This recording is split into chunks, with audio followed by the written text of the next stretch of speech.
Hey everyone, welcome back to Tues Tea with me, Alisha Bowker Mudrock. Today we have Elizabeth.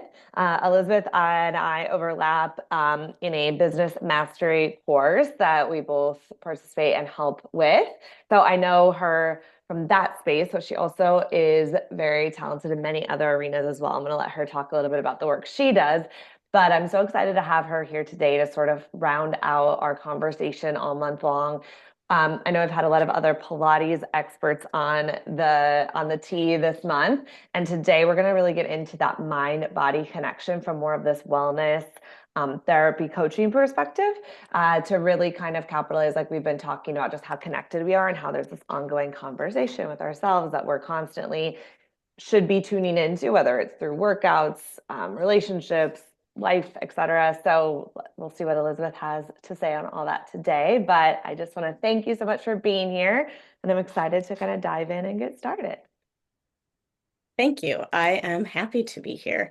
Yes, I am a therapist, social work by trade, and I have my private practice within therapy, and I have now branched into the coaching world Mhm. and really focusing on a holistic wellness, mind, body, balanced lifestyle. And I really find in therapy and in coaching, that's something that we really focus on both. And that's really what led me to the calling in the coaching world of that healthy, balanced lifestyle. I live in Yeah, South Dakota. I'm a dog mom, and we just love getting outside and hiking and doing all the adventurous things. I My love it. one of them will paddleboard with me. I have one that turns a year old next week, so I'm hoping I can get him on the paddleboard with me this summer. All of them at once. You imagine both. Ideally, but it might be Okay. faster. Are they big dogs, small dogs? Medium size. Okay. They're about knee height and 45, 50 pounds. Okay. So yeah, Very active as well. Look at that. That takes a lot of skill to get on a paddleboard with animals also. So I always love it. like a challenge. I love it. I love it. I wish my cat would.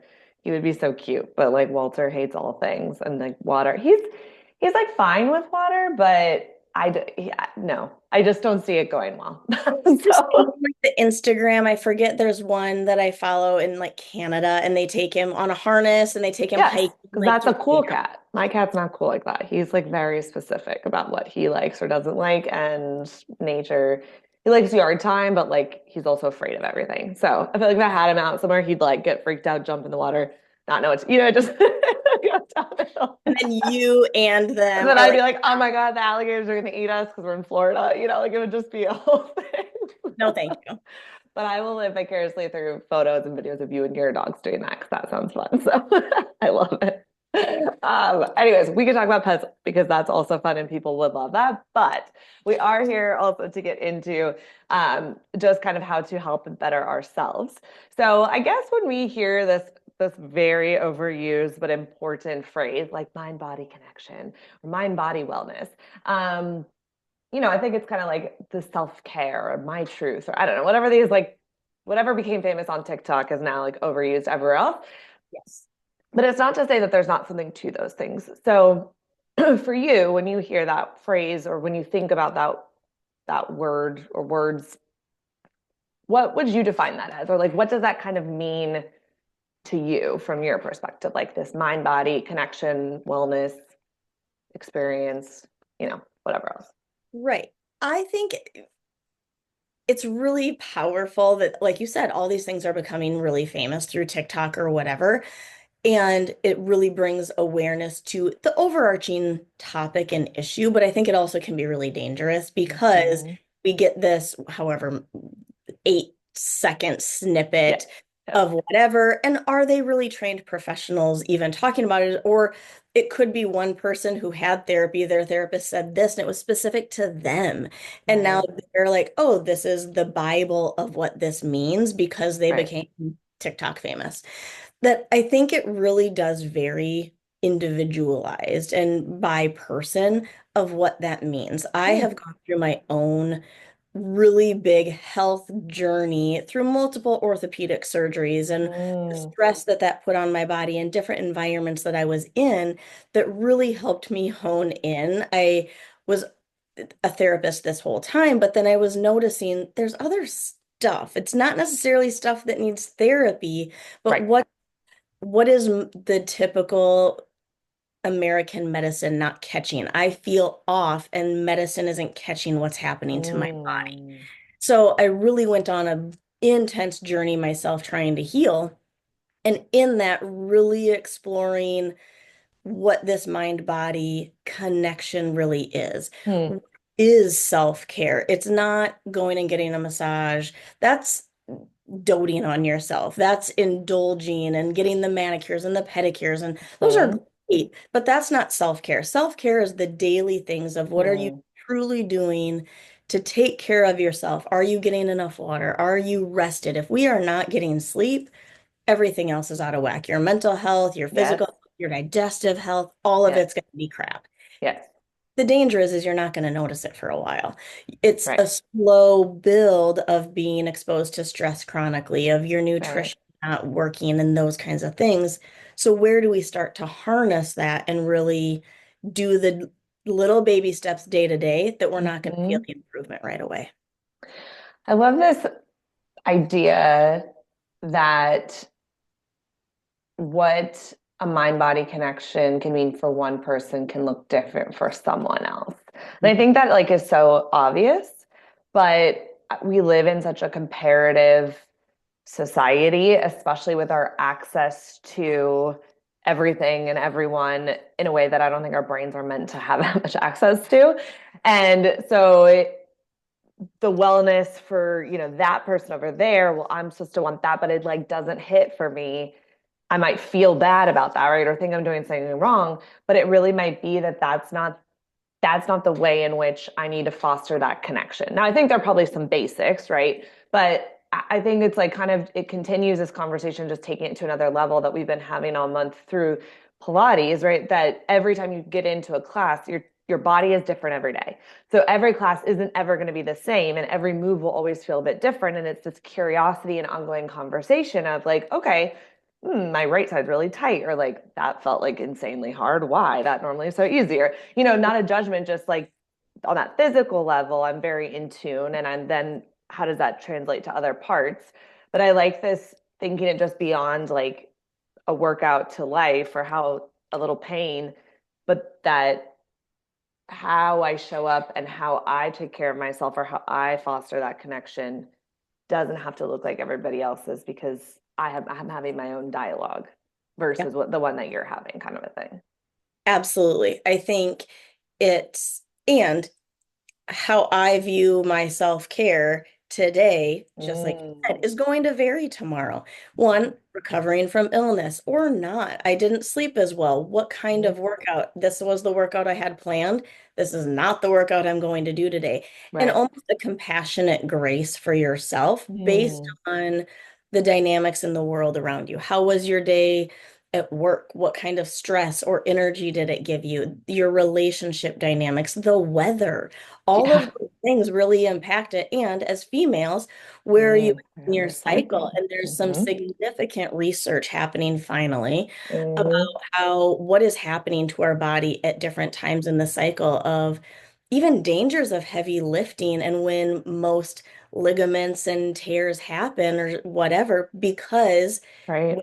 when in your cycle, your body is more lax. So if you're doing heavy lifts, you might not be as controlled or stable as usual. And all of Right. that, Right. not paying attention to that and listening to your body, then how does that end up potentially having injuries? And then it's a whole different Mm. listening to your body. Mm-hmm. Mm-hmm. So how do you recommend, or how do you personally, or how would you recommend to like a client to go about like how do we even figure out what does this mean? Like what do I need or how do I know or how do I check in around that? Like is there a checklist or a strategy or an entry point that you would recommend for folks? I still think that really depends individually, right? Where, for example, I am a therapist, I am a coach, I hate journaling. I can't do it. Now, I recommend it to clients, I'm not going to lie, but I also will openly say if it doesn't work for you, we're not going to do it. If it Mm-hmm. works for you, absolutely, right? So Mm-hmm. there's checklists, there's journaling, there's the apps like the health rings or health watches that you Mm-hmm. can wear that even what I really recommend is starting with sleep.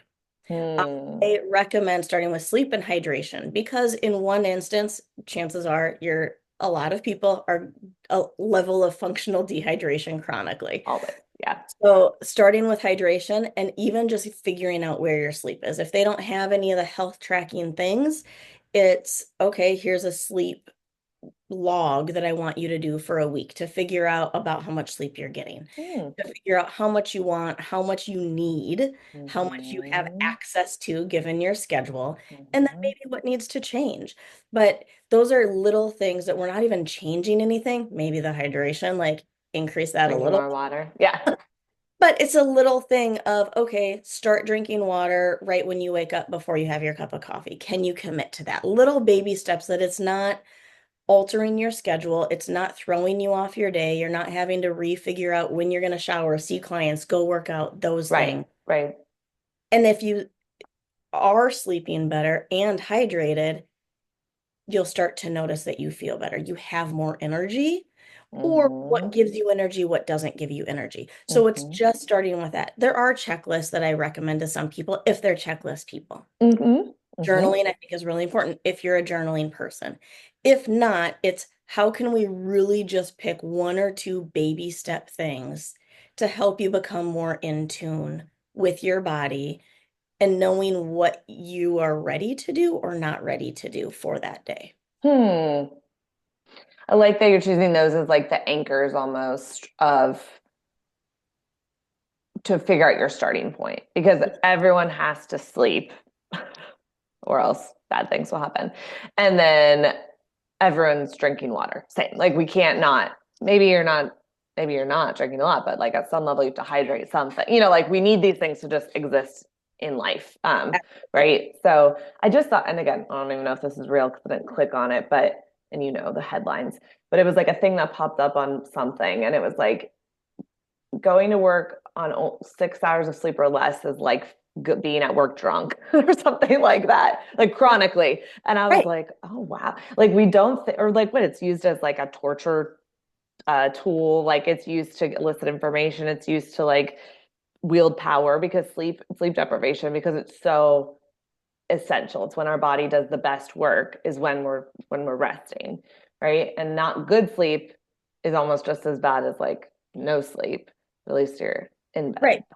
Being sleep deprived Mm-hmm. is as dangerous as drunk driving. Like Mm-hmm. sleep tired driving is as dangerous as drunk driving Mm-hmm. because there's a level of impairment, your reaction, your focus, all of that. Mm-hmm. And then take it to specific body stuff. That's when digestion happens. That's when your Yeah. brain processes what it needs to. Yeah. So any level of stress, trauma, Yeah.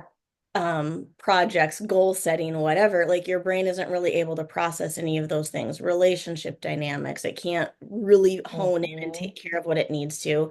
Your Mm-hmm. muscles, okay, great, you're working out, you're Right. And drinking, no time to but you're not, repair. it's not Yeah. repairing your muscles and Mm-hmm. digestion. And there's a huge connection between mind-gut connection. Oh And yeah. if it's not digesting properly, it doesn't have that time to rest and really do that. Right. None of those things are really going to be a healthy flow. Right. Right. So what do you think are barriers to sleep and hydration generally? Like what are some of the common pushbacks? Like, I don't know. And barring like a brand new parent, we understand you don't sleep much maybe right now, and that's different and that's not forever. Absolutely. But like a general human, what might be some of the common things that get in the way of like good sleep or hydration, and then maybe with some like strategies of countering those, pushing back a little on those I arguments. think one of the big things, kind of along with the things of like the positive and negative stuff of social media and TikTok, is this hustle culture. Absolutely. Who doesn't want to hustle? Who doesn't want to Mm-hmm. succeed? Who doesn't want it all? Like that's part of my coaching thing of you can have it all, but not if you're not taking care of yourself. Mm. I think when we really understand the connection, I'm going to link this in with like even kind of the diet culture. A Yeah. lot of individuals that are struggling with, I'm not making the gains I want to. Either I'm not making the gains or I'm not losing the weight. I'm not seeing the effects of my diet, my exercise, All my whatever. hard work. Yeah. Right. A lot of the time we find that people are actually undernourished. I'm in a caloric deficit. you're in too much of a caloric deficit. You're Mm. actually starving your body. It's in survival mode. Your brain and body are saying, I don't Hold know on when to to get everything. food again. I need to hold on to everything and put it in fat so I can eat off of that down the road Yeah. instead of a healthy caloric deficit, or maybe depending on where your cortisol is at, you don't need to be in a caloric deficit because your body's been in survival mode. Mm. Our body does the same sort of thing with hydration and sleep. So if we can really wrap our mind around, we have to take that downtime and rest, and it makes me more effective, efficient, successful in my wake time. I have Mm. more energy, but it seems counterproductive on the front end. Mm. Same thing, if I'm getting hydrated, if I'm not hydrated regularly and all of a sudden I start drinking what I'm supposed to, now every 30 minutes I have to go to the bathroom. I can't do that when I'm in an hour session with clients. So Yep. really finding one, maybe don't go from not drinking water to now drinking 100 ounces of water in a day. Like Right. Right. slowly increase it so your body can get used to Right. using the excess water that it desperately needs, but also finding your body will get used to it. And also, Hmm. there's nothing wrong with saying, I've done it. I'm like, I'm so sorry. I I need have to to pee. go. Yeah. They're like, okay, because guess what? I have clients do that all the time. Why Oh can't yeah. Oh yeah. I? Like, Right. why can't I say, I'm so sorry. I need to go to the. Right. They're like, okay. Right. That I think finding that excuse, and again, this compassionate grace of, Mm. I need this to actually achieve what I want. If all Hmm. we do is starve ourselves of rest, of sleep, of the potty breaks, of those kinds of things, we're not fueling our mind, our body, or anything to actually achieve what we want to achieve. Right. It's almost like you're just continuing to dig ourselves into a deeper hole Right. because we can't because of this, because of that. But without the foundation being good, everything else is just like sinking in because it's not, or we're having Absolutely. to rebuild a lot because it's not like stable and actually Right. working. Right. We create a level of chronic stress exposure. Mm. And then what does that then do to our bodies, to our cortisol, to our adrenals, Hmm. to the basic functioning that our body needs, which Hmm. will only prolong or prevent the productivity, whatever your goals are, will only in the long run prevent you really achieving those. Hmm. And it's terrible because we live in a culture where there's like a pill for everything, right? Like, oh, you're feeling tired. Here's some caffeine. Here's a Adderall prescribed or unprescribed. Here's a this, here's a that, right? Right. Like, you want to lose some weight, take the shot. Like, we got you. And again, not that these things are not when they're used appropriately, like, great, I'm so happy we have these things for folks who really need things that help with blood sugar, that help with focus, that help with this. But I think we've become so reliant on just the quick fix. And that's what sells too, right? Like anytime, what are you bombarded with? Just like bullshit things that are like quick fix, like Right. your skin will look perfect in one day if you use this mask. Not if you like hydrate and like take care of it, but like use this mask, you're good to go. And you can keep doing your 3 packs a day and whatever else, right? Like, so Yep. it's just, it's so hard to want to commit to ourselves to put in the long haul work, right? Because we live in a culture of like immediate gratification and quick fixes. And, but I think that it also can be really frustrating, like what you're saying, to put in the work in all the wrong ways or all Yep. the least helpful ways and then not see those results, but you're not seeing them, you're not seeing the fruits of your labor because it's almost like throwing like empty sand into the wind or something, right? Like it's not, you're not using conserving the time and energy and resources you do have because we don't have unlimited. For some folks, they have to work multiple jobs. For some people, you do have lots of little kids running around or a pet or an older parent you're taking care of, whoever, that you don't have uninterrupted sleep or you don't get to necessarily have your 8 hours or have the house all to yourself or whatever else, or I don't know, maybe you don't work somewhere where there's access to the best water all the time. Like, I get it. There's so many, we're not saying that you should just have all of this, but I think for what we do have, taking stock and being honest about our starting line and then really making a very smart plan Right. with that to really benefit us the most, right? Right. And people can do that on their own or with a coach or a Mhm. therapist or mentor or whatever that, and sometimes we need that outside perspective of, okay, I'm doing all the right things Yeah. and I'm limited in my sleep because I'm a nurse that works the swing day night shift, which is honestly the worst Oh, thing for the human so body, in my bad. opinion. Yeah. Um, Yeah. it's Yeah. awful. But Yeah. okay, so my sleep is on, and then I have appointments when I work nights, and then I have to do stuff in the day, so I can't sleep how I need to. Okay, let's work with what we got. Yep. What do you need? And now, how can we individually hone in on what your goals are to make sure, are they realistic? I'm not going to tell you that they're not realistic, but let's work together to say with what you have and with what your baseline is. Hmm. And how can we again do baby steps? Let's find new baby steps towards what you want that to be. If you want a new job, if you want a side hustle, if you want to go back to school, if you want to run a marathon. Awesome. Let's look at all of those things, but let's not sign you up for a marathon in 2 months when you haven't run in Right. 6 months Right. and you're not getting enough sleep or you're not hydrated. Like, Right. start with the foundations. What's your protein? What's your schedule look like? Right. Where, Right. what is your access to? I'm in South Dakota when we have bad weather. What's your access Right. Can to you treadmills actually or go whatever? run or yeah. Right. Like, and how about we walk first? Like, do a walk run program. Like, let's not injure yourself and then put yourself in Right. another situation, right? That I think it's, yes, we're not always going to have the ideal 8 hours. I don't get, but guess what? My body doesn't need 8 hours of sleep. I need Mine 7 doesn't hours either. and 15 minutes.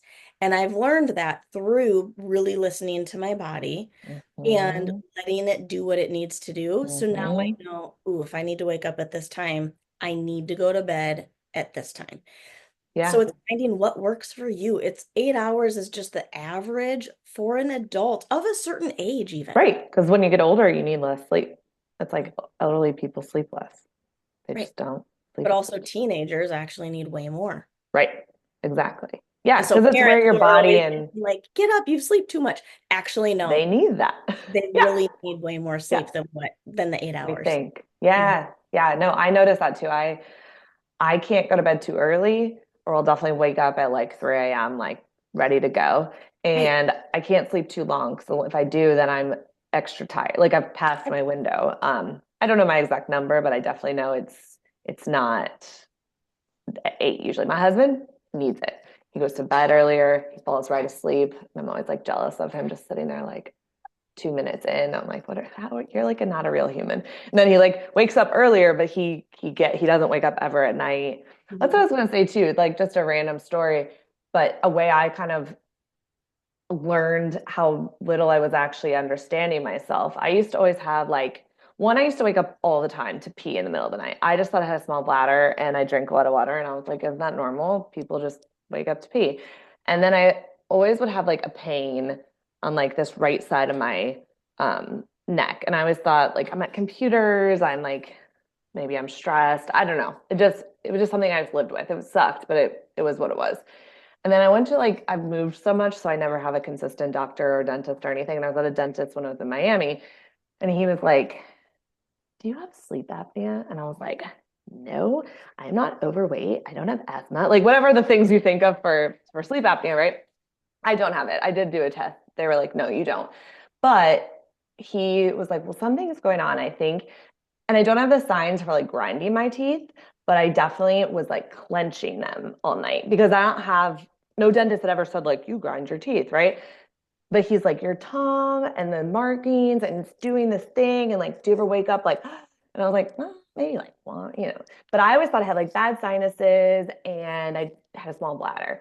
And so he got me this like really attractive mouth guard and I kid you not, I have no more pain and I barely wake up. Like maybe I've like really hydrated and I like really do have to pee or something wakes me up and then because he said what's happening is I'm waking myself up because my tongue was doing something with my grinding and then when I woke up your body's like oh do we have to go to the bathroom do we have to do like it's not like Kind of I'm in a panic mode. that wasn't waking me up it was just I was awake and then so something like my cat coming to say like hello in the middle of the night then they might have to but I, this whole time, had this story about my body and myself that was totally false. And all I needed was this stupid mouth guard. And now I sleep better. I don't have this pain. I'm like vibing. I didn't realize how much I can still feel it sometimes if I have like a long day. I'm like, open your mouth, Alisha, and like, relax it. But I still carry a lot of my stuff there. But it was like this myth, this like way in which I found information to make sense for me, Yeah. but I hadn't really listened. I was just sort of like filling in blanks and like trucking along and like putting it where it needed to go. Very long story to say. I was not actually really listening to myself. And it took just one dentist of all people to like ask me these three questions. And I was like, yeah. And I had an answer for everything. He's like, no, none of that is right, man. Like it's all wrong. And I was like, what do you mean? Like he's like, that's not normal. I That's was my like, body. How do you know? okay, Um, how did you know though? Like, so then, and here we are. But it just also is so crazy how something like my jaw was causing all those issues. And they didn't even seem connected to me on like an obvious level, you know? right. Well, and even our mouth can tell us so much that where is your tongue? 80, 90% of the time, most people, it's going to be plastered to the top of their mouth, which is actually a state of contraction. That is not our relaxed place. Your tongue should be on the bottom, resting. And so with that, it tightens I'm your jaw, it talking. tightens your neck, it tightens As everything. I'm talking, I'm like, You're I'm like, touching the where is roof of my my tongue, mouth. right? And Yeah. so how our body, this hustle culture, how we're always exposed to stress, how our body, I'm sure people have reflected this on your other podcasts or stuff like the book, The Body Keeps Score, right? Like Mhm. for any kind of stress, not just trauma, but how our body constantly holds any kind of stress. Yeah. And that's the number one thing I ask people is during any kind of session, I'm like, where's your tongue right now? They're like, in my mouth. And I'm like, no, really, where's your tongue? Like roof of your mouth or bottom. I've never had anyone say, unless we've already had the conversation, they're like, oh, Right. in the bottom. And I'm like, I can tell you're lying to me. Is it Where, though? right. They're like, okay, it was on the roof. And I'm like, I get it. Mine was on my roof of my mouth too, where it's how can we get into a practice of even just relaxing our tongue? Because just like you said, you had this pain down your neck, you had all of that. With our mouth is contracted, it's Mhm. it's like our core, our pelvic floor. It's equally Yeah. important of like Yeah. our whole body and how it affects everything. Yeah. That one of the tricks that I teach people initially with our tongue placement is if it's hard to just let your tongue sit because it feels so unnatural because we're used to always Yeah. being contracted, is have the tip of your tongue touch right behind your top front teeth because then it kind of naturally makes your tongue like curve Hmm. down. Mm-hmm. Just Mm-hmm. the tip of your tongue touching that. The more you do that, the more you get comfortable in that relaxed tongue state, Hmm. how that naturally can let other muscles, the just the psychosomatic effects of letting our body rest and Relax. be at a place of rest so we can really listen to our body of what am I feeling?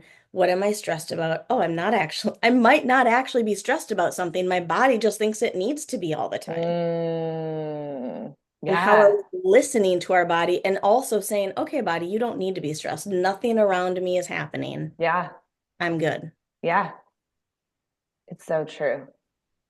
Learning, especially doing Pilates teacher training, learning all of that same, like the different, like our different diaphragms and the different areas. And yes, Yeah. how like the jaw is not just the jaw, your neck goes all the way to your feet. Yeah. So, and I think like pelvic floor holding tension there, like watch, how people looking at butts and like when they're more clenched more often or not, how you pee, like there's just so much that we've just learned to do and nothing like bad had to happen to us or you didn't have to necessarily have had a baby or anything like that. Men have pelvic floors too, surprising. Like it's just the way in which we operate and make sense of like stress and tension and just our own nuances, right? Like not everyone's perfect and balanced and symmetrical, and we all have things we're compensating for. And so, yes, I think it's fascinating to learn more about our bodies, and they each tell a different story. Yeah. But instead of assuming, like I did, or just making everything have to make sense, which my type A self likes to do, sometimes it is like reading that book or asking that question or getting more curious. Like none of it's a judgment. It's just if there's all I have to wear is a stupid retainer looking thing and I can feel better in so many ways. Sign me up years ago. What was I doing? Right? Like sometimes it's not this dramatic thing that has to happen. Even how we breathe. I talked about this on maybe another one. Just like we breathe poorly. We all breathe just right here. Like we're not really getting those good breaths. And so just even learning to breathe again helps so much. And then the exhale is so important. And nobody really, it's always like a shallow exhale and Yeah. because it's a rush to get more oxygen. No, no, no, no, no. Right. We need to really, your Let's exhale should be clean the it out. longest part of your breathing. It should be the most Mhm. relaxed. Let your body just naturally compress itself. Mhm. That even that, like, that's one of the hardest things that I've found in my therapy practice is teaching people to breathe, especially with any kind of stress, anxiety, panic attacks. Of course. I can't breathe. You're talking to me right now. You can breathe. You can So breathe. Yeah. let's really listen to our body, Yeah. challenge that, and how can we truly exhale? And how does that make us so much stronger in everything that we do? Clarity for mental focus, for exercising, for running, for all of Yeah. those things. Yeah. If we can really learn how to breathe functionally and effectively, and then it's crazy how we can harness our anxiety, how we can mitigate those panic attacks, how we Yeah. can go into, and even healthy anxiety, we can go into a boardroom and have that important conversation without getting flushed, without being panicked, without our voice sounding constricted. Right. We Right. truly feel in control of our body, Right. so then we can be in control of what we're doing. Right. 100%. I love that. We could probably keep talking about this forever, but I'm looking at the time. What would be your last sort of like takeaway? I know you've given us so much, but if you had to like summarize or one last word of wisdom, what would be the thing you want to leave people with? I think, I know I'm going to contradict myself. I think we really can have it all. I think we need to really figure out what our all is. It's not Mm, what society is telling us. It's not what social media is telling us. And it's not necessarily, rarely, through the hustle culture. We can have it all, but what is that? And it might be feel counterintuitive that taking care of ourself and slowing down and really listening will then get us there. We can mm, have it all with the circumstances that we have, and your all also may change through your seasons of life. mm-hmm. That it's possible, and it's important to just get the right team, medical providers, social support, family, whatever, around you to build that sense of accomplishment of what you truly are looking for. I love that. We can have it all, but what is your all? Yeah. And is there anything you want to promote that you're doing, or just let folks know where they can find you if they want to connect more? I am currently not taking any therapy clients, but I am building some coaching. I do have some coaching slots available for the full whole body wellness lifestyle, balanced lifestyle coaching. And my practice is Little Bird Wellness Services. And I think you're going I to have attach the link. that Yep. also. So yeah, just hit me up on there's a contact me of requesting services if you're interested. I love it. Well, thank you so much for being here today, Elizabeth. That was such a fascinating and important conversation. And hopefully, folks, if nothing else, I'm super aware of my tongue now, and I'll be thinking about that all day, which is You're a welcome. good thing. So I'll see you guys next time. I hope everyone has a great Tuesday. Thank Bye. you. Bye.